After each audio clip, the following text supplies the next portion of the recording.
อาบน้ำหาก็แล้วผัวกำลังจิมาพี่น้อง บ่ได้เห็นหน้าผัว8 ชั่วโมงครึ่งกำลังจิมาค่อยก็เฮ็ดกับข้าวกับน้ำท่าแต่ว่าก็ยังบ่มาปานนี้ได้ตอนนี้ก็เป็นเวลา4:33แล้วที่5ทุ่มแล้วที่11โมงแล้วยังบ่เห็นมาแต่ว่าก็บ่เคยแบบว่าบ่เคยเลตแล้วก็มาฮอดบ้านนี่ก็บางเทื่อก็เลต2-3 นาทีนี่แหละเป็นคนที่แบบว่าตรงต่อเวลาเด้เลิกงานแล้วก็เข้าบ้านบ่ทะเลทลายบ่ว่ากะเช้ากะแลงบ่เคยทะเลทลายพี่น้องยังบ่มาฮอดบ้านปานนี้ถ้าว่ากินข้าวแล้วค่อยกินข้าวแล้วแต่ว่าค่อยก็ท่าผัว ท่าหยังเฮ็ดกับข้าวแบบว่าร้อนๆให้กินจังซี่นะยังบ่มาปานนี้ท่ามาแล้ว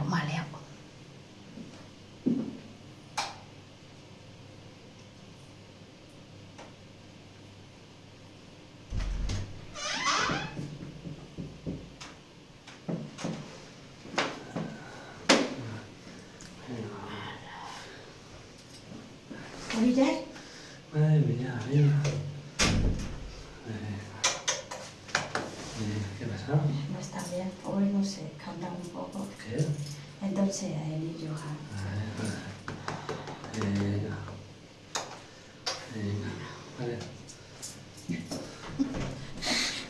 มาแล้วสุดหล่อเตรียมเสียบกับข้าวร้อนๆมื้อนี้ทอดน่องไก่พี่น้องไปเบิ่งกันว่าหน้าตาทอดน่องไก่จะเป็นแบบใดแล้วอันนี้ก็เป็นหน้าตาทอดปีกไก่น่องไก่พี่น้องคือเก่าหั่นล่ะสูตรเก่าสูตรเดิมเพิ่มเติมก็คือความแซ่บความหวานความนัว